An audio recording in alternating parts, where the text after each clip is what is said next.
Hi everyone, this is Stephanie at Hightower Stitching with today's video, which is finger pressing and this delicate darling quilt, and then a couple of little experiences I've had this week. Stay tuned. The first odd thing that happened to me had never happened in my at least 6 years of sewing quilts on my sewing machine. Some reason I had it folded up and I got ready to start on it again, and when I started I said, gosh, this isn't moving too good. I wonder if I need to change the needle. Oh, I wonder if I need to put the slider on or clean it or something. And what I had done, I had actually sewn 2 layers of the quilt together on one block. I couldn't believe it. And I had gone so far, I wasn't going to be able just to leave it like it was because it was holding it together. And so I had to get my scissors out and take that apart. It was only about half of a block, but that was really strange. And then the second thing was that I was working on a tote, and it had the top layer and it had batting, and then it had the heavy-duty interface in it. And I was just about finished with the bag. I was working on the top edge of the bag itself, and I heard something crinkling. And I thought, that's not normal. I haven't heard that. Well, what had happened was when I got out the heavy duty, I didn't know that if you remember some of this tissue stuff that's in there that gives you directions for how to take care of the materials, it was stuck to the heavy duty and it stuck in the bag. Fortunately, I was able to take out enough of the top of the bag that I could get down in there and sort of do a tear and get all the little pieces out of there. But I thought, boy, what a week this has been. And the other thing I was going to share was related to last week's video, which was the little baskets that were fabric and quilty. And you can really, once you get this done, and if you've got your templates, it goes fast. This one I did this morning. This one is a gift for one of my little friends. This has come at just the right time. And then the last one goes back to the sunflowers and the birds in the sunflowers. So if you haven't tried that one, you might want to look at that video and see how you like it. Here's a second block, and it makes it, this is the one we're going to do today, and it makes a 12-inch block. They put 20 blocks together with white sashing in between, and then setting blocks. And it's really fun. But let me tell you, you can stay away from the ironing board till the end and start and use your finger pressing method to put these together. The pieces are very small. You've got some 1.5-inch blocks. You've got only 5 parts that you keep up with. You have 3.5-inch squares, which are going to make the center section. And then to make your pretty outside, you have these sections, which are 2 by 3.5, and here's the little 1.5. So I haven't made anything with 1.5 in ages.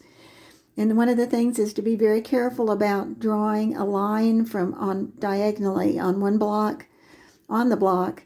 And I use a mechanical pencil, and it works great. And I also use sandpaper. Never can tell when somebody hasn't seen using the sandpaper down there to hold it down, because it really gets it so you're going exactly from corner to corner. And that's what you want on this when we start. And then you have 4 little corners at the end that go on those, and they're 2-inch blocks. And that is it. Once you cut, you find out the materials you want. It doesn't take much to do the colored part and then do the section that comes in it. And I'm not going to sew the whole thing, but I'm going to give you some hints on the way that I did it. And you have 2 parts. The center blocks, those are going to go together pretty easily. And then you have the outside rows. You have 2 short ones, and then the long one that has the 2-inch blocks on the corner. Now to start, I'm just going to start with the center blocks because that was pretty easy. And you can see that you have your colored blocks on the outside, on the inside, and on the outside, and you sew those together. It works really good to chain stitch that. And then I turn them over, and you can either fold your seams to one side or the other. And I did that, and it looked okay, but I like it to be flat for quilting purposes because it's a lot easier. So then I went and finger pressed. As I finished them, I finger pressed those. I laid the parts together. You can look at it right there. And then I took my pen, and rather than going like this or the other way, I do it at a diagonal. And then when you get ready to stitch your 1/4 inch, you come across and you keep your pin there as long as you can, and then take it out before you get to it, and you go across, and it turns out really nice. Like here's go back to the pink one for a minute. You can see I had really good luck with those corners. Okay, and that takes care of that. And you can press that then if you want to. But here's the next part, and this is the part that I suggest not using the iron on because the pieces are so small. And here's what the row is going to be on each side. And except for two sides are going to have those 2-inch blocks on it when you get there. But if you look at this, you're going to take those little 1.5 inch blocks that you've marked, and you're going to put them going diagonally that way on one side and on that side. And what I want, most of the time, I started sewing from the top, and you probably want to remember to stick something in there to be your first stitch catcher for when you get ready to start. But it's real interesting. And you can actually chain stitch these also as you're going, because you've got 24 of those little whites to add on there. So what I would do is I would take the white and then line it up. And that's why cutting was very important on this. It's always important, but when you start getting really this little, you want to make sure your 1.5s are 1.5 and like that. So now I've got it sitting there, and there's not really enough room for a pin. So I'm going to come over, I'm going to catch my stitch, and then get it where I'll catch the very first stitch on there, and then gently just let it go down. And that took care of one. So now I'm going to do the next one. And it doesn't matter which side I do. And since I'm doing the right-hand side, I'm just going to start there.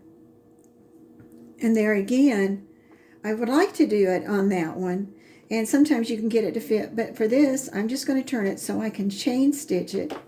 And I'll get it so it's going to catch when I go. And then get the next one and the next one till you get all the way down. And that goes pretty fast.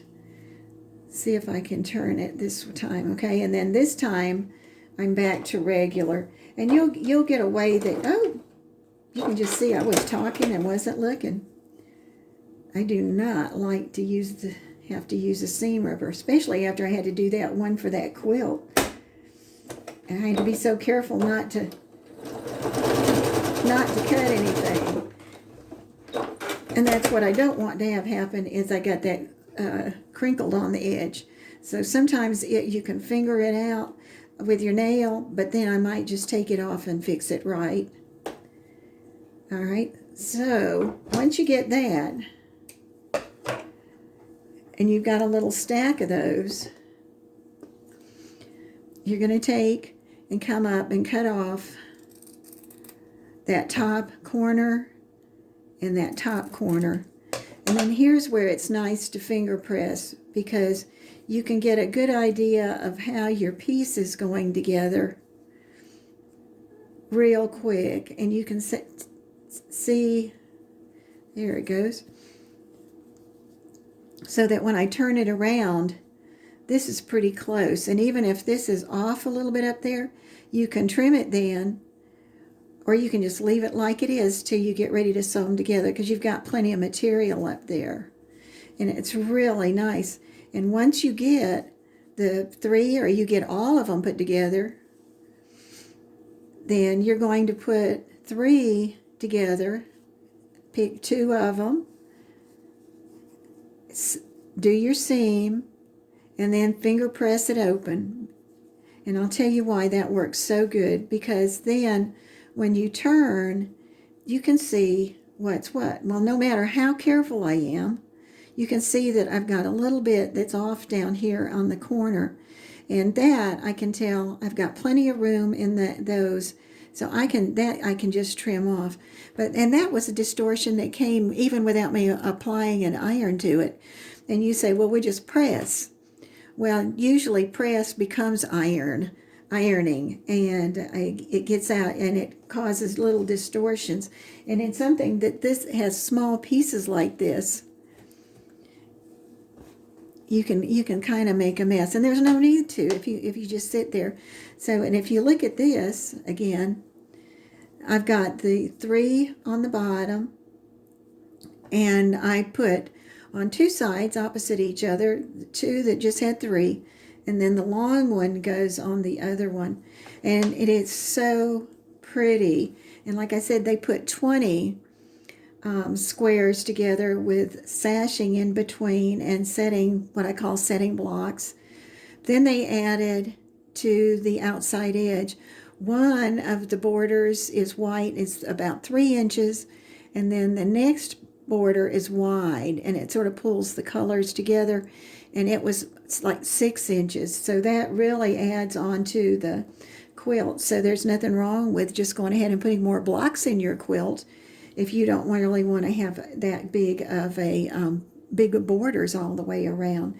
But I will tell you, this one is really fun, and I always do one for practice just to see if I like it.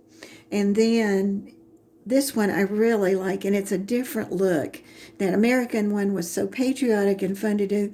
Now this is just turning over into something that's got smaller pieces, and it is nice, and it's just make a nice gift for somebody or someone that you know.